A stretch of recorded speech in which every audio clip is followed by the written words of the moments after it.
Monsieur le Président Georges Méric, donc ce village, voilà, ce village associatif est en place, donc on le disait, au cœur de la ville de Toulouse, au cœur là où ça se passe.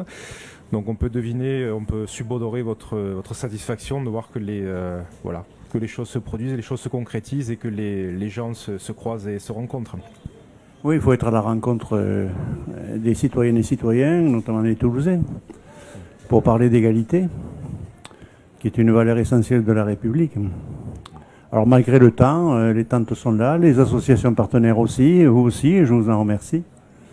Pourquoi? Parce que l'égalité, bon, c'est d'abord le principe d'universalité de la dignité humaine, et par les événements qui sont en cours en Europe, l'universalité de la personne humaine n'est pas respectée. Donc il faut l'affirmer. C'est l'une des principales valeurs de la République. C'est un principe de vie aussi, l'égalité. Je te respecte et on se respecte et on partage et on est solidaire. Et donc c'est fondamental. C'est pour ça que nous faisons une semaine de l'égalité du 11 mars au 17 mars avec des colloques au niveau du conseil départemental et ce village pour être au plus près des citoyens. Donc, ce village donc, qui rassemble donc, des associations d'un peu partout dans le département, donc, qui agissent dans ce sens.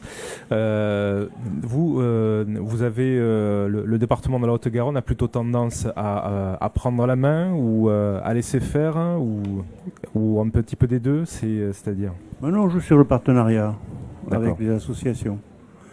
C'est-à-dire on passe le contrat avec eux en fonction de leur volonté, de leurs désirs et de leur formation. Donc nous, on est diversifiés avec nos associations. Elles sont maintenant référencées. On soutient plus de 3000 associations en Haute-Garonne. Donc vous voyez, c'est très divers. Les associations sociales, sportives, culturelles ou autres. Et là, c'est des associations qui sont de volonté sociale essentiellement, qui sont là avec nous. Et pourquoi cette volonté de vouloir mener en co-construction avec les associations, justement, ces rencontres pour l'égalité? Parce que le monde associatif, c'est un monde actif, c'est un monde du quotidien, c'est un monde qui est adapté et qui est dynamique et qui est innovant. Et donc il est important qu'une institution lourde, un peu comme le conseil départemental, puisse avoir des partenariats avec un monde associatif à la fois dynamique et dans le fondement de la citoyenneté. Donc des partenaires en fait des partenaires qui vous aident donc à diffuser donc les valeurs que vous prônez donc au sein du département. Quoi. Oui, puis au quotidien, elles sont dans les quartiers certainement des actions qui sont intéressantes. Mais ça, Vincent Gibert peut donner davantage de détails à ce sujet, puisque c'est lui qui est en responsabilité de la semaine de l'égalité, avec Marie-Claude ici présente. Donc, eux, ils vont vous donner quelques détails. Donner quelques détails, oui. La volonté qui est la nôtre, c'est de marcher sur deux jambes. Il y a une première, c'est celle de la collectivité, qui porte un... Il marche pas le mien ? Ah, pardon. C'est celle de la collectivité qui porte un message d'une égalité et d'une volonté d'aller vers une égalité réelle, mais c'est aussi des structures associatives qui travaillent dans la même démarche. Et donc l'objectif, c'est à la fois de porter notre message militant, qui est le nôtre, mais aussi celui des associations qui au quotidien travaillent sur le terrain pour faire de cette valeur d'égalité une réalité. Et donc tout au long de l'année, nous travaillons avec elles à la conception d'un grand nombre de projets. Et l'objectif, c'est à travers cette journée-là, de les mettre en lumière, de mettre en lumière leur engagement dans tous les champs des luttes contre les discriminations, et donc de populariser leur action, de populariser leur engagement et de populariser leur message et notre message finalement, tous ensemble. Et justement, au niveau de ces chemins de la République, est-ce que vous pouvez nous dire un petit mot sur les différents dispositifs qui sont mis en place, notamment sur les parcours laïques et citoyens avec les acteurs associatifs ? Pour une petite heure. Ah, bah. En raccourci du coup. Non, oui, je peux en dire quelques mots, mais peut-être que je pense que dans cette journée, on aura certainement l'occasion d'en reparler.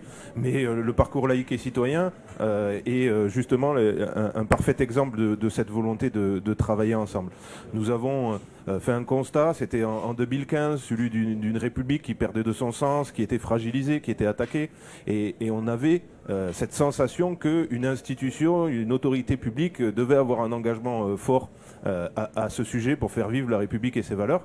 Et on s'est aperçu que finalement, nous n'étions pas les seuls et que de très nombreux acteurs associatifs partout sur le territoire nous sollicitaient pour savoir comment est-ce qu'ils pouvaient travailler dans ce sens-là. Et donc, on a décidé de mener ensemble cet engagement donc auprès des collégiens, auprès des masses de collégiens, puisque ce sont plus de 60 000 collégiens qui sont touchés par an.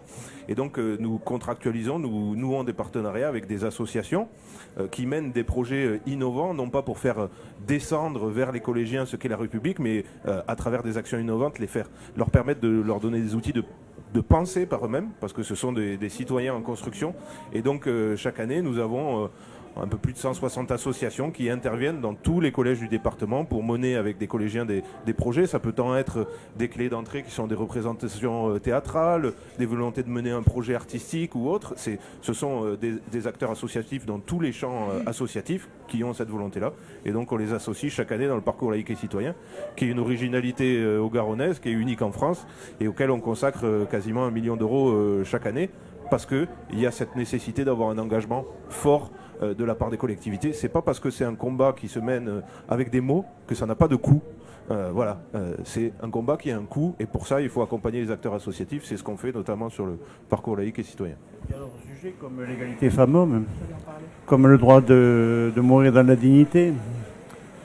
Donc c'est intéressant et il faut diversifier ces valeurs-là.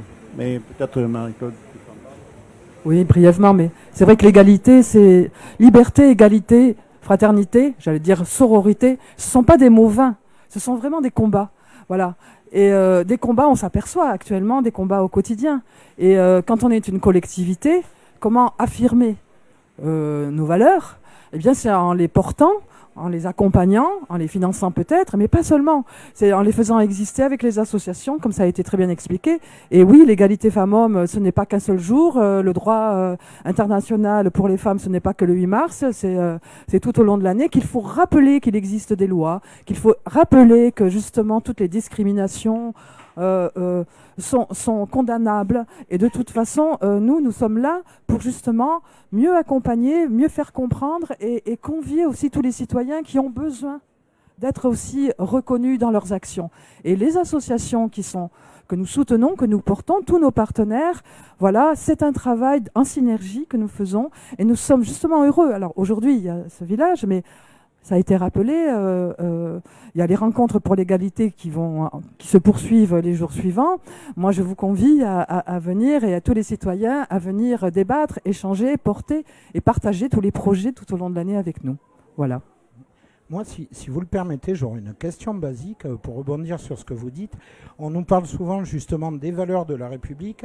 Bon, il y en a certains qui en profitent pour détourner un peu, en faire ce qu'on appelle en occitan un discours maoufatan, du repli sur soi, de l'identitaire. Mais on dit tout le temps les valeurs de la République. Mais au fond, c'est quoi les valeurs de la République? Je sais, c'est basique comme question, mais ça me paraît un peu essentiel quand même. Les valeurs de la République, elles sont fondées sur la devise liberté, égalité, fraternité. La liberté, c'est quoi? C'est un but dans la vie de chacun et c'est une volonté de vivre ensemble. L'égalité, c'est un principe de respect des uns et de soi-même et fondé sur l'universalisme. Et la fraternité, c'est une volonté de partage, de rencontre, de solidarité, d'entraide. Et donc c'est une volonté d'humanisme. Donc tout cela, c'est la République. Et quand on regarde l'union de la liberté, de l'égalité et de la fraternité, c'est la laïcité. La laïcité, qu'est-ce que c'est? C'est d'abord une volonté de penser par soi-même, c'est une volonté d'être avec l'autre dans le respect mutuel, et c'est une volonté de partage. Donc à partir de là, vous voyez, tout cela fait la République. La République, elle est à la fois démocratique, laïque et sociale, mais aussi universaliste et humaniste. La République, ce n'est pas que la démocratie. La République est beaucoup plus complexe. La République française est une originalité dans le monde. C'est une volonté, nous, de faire persister, malgré, je dirais, la mondialisation, malgré le néolibéralisme, la République en France. Et c'est fondamental. Donc on disait ce programme a été lancé en 2015. Est-ce que vous commencez, c'est peut-être c'est sûrement un peu tôt pour en parler, mais est-ce que vous commencez à en voir quelques effets concrets, quelques retours, dire, Les effets concrets, par exemple, mixité sociale dans les collèges toulousains, des quartiers ghettoisés, c'est un succès. Au bout de 4 ans, on voit que les résultats des enfants qui ont été transférés dans des collèges dits plus favorisés ont des résultats bien meilleurs pédagogiquement et ont une chance à leur vie meilleure. Vous voyez, ça c'est du concret. Ça veut dire, mais c'est fondé sur des valeurs là aussi. Hein. La mixité sociale, c'est le droit de rencontre et d'inclusion républicaine. Voilà, il faut l'appliquer. Alors ça a été difficile il y a 5 ans de le faire venir sur le tapis et de l'appliquer. Mais on a mis les moyens. Hein. On a fini de construire 2 collèges neufs. On en a réhabilité un sur place totalement. On en rénové 2 autres. On transporte ces enfants avec des navettes spécifiques. C'est un coût. Mais après, on montre à ces enfants qu'ils appartiennent à la République. Et c'est fondamental. Vous avez aussi vous avez voulu aussi expérimenter un projet de revenus adressé aux 18-24 ans, ou 26 ans, je ne me rappelle plus la tranche d'âge exacte. 25, allez. Merci, 25. Voilà, on a le bon... Je suis trop... beaucoup trop vieux. Beaucoup trop vieux. L'État, donc le préfet, a retoqué donc cette expérimentation. Donc, est-ce que, voilà, des fois, c'est un petit peu, vous dépassez pas un peu c'est pas un peu compliqué de dépasser ses compétences justement pour, voilà. Il faut pousser les feux. Il faut pousser la frontière, c'est clair. Pourquoi? Parce que la situation sociale aujourd'hui des plus pauvres, les plus pauvres sont encore plus pauvres. Et quand je vois des étudiants faire la queue pour manger, mais moi je ne peux pas le supporter en République. Donc on essaie d'avoir une action. On a créé d'abord les bons solidaires, qui ont beaucoup servi, puisqu'on en sert 5 000 par mois, c'est 150 à 300 euros pour que les familles puissent aller manger. Manger, hein. C'est ça la France aujourd'hui.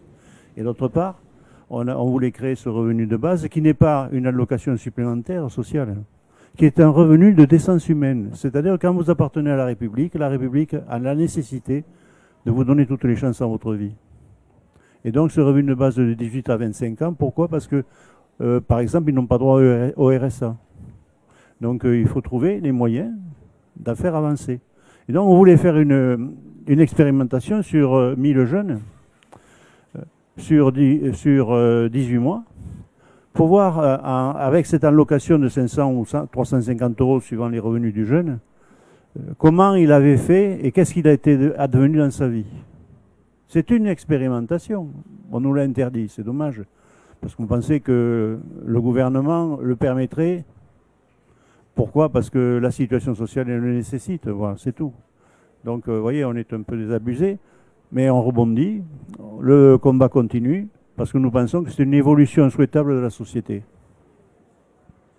Est-ce que vous allez essayer de contourner l'interdiction et trouver d'autres moyens ou Non, l'interdiction maintenant elle est péremptoire, elle est préfectorale, il y a un risque juridique, il y a un risque aussi pour si on transgressait et qu'on donne de l'argent, il se peut que dans 18 mois on demanderait à ces jeunes de rembourser. Donc vous voyez, on ne veut pas faire recourir un risque à 1000 jeunes en Haute-Garonne, donc on fait une pause.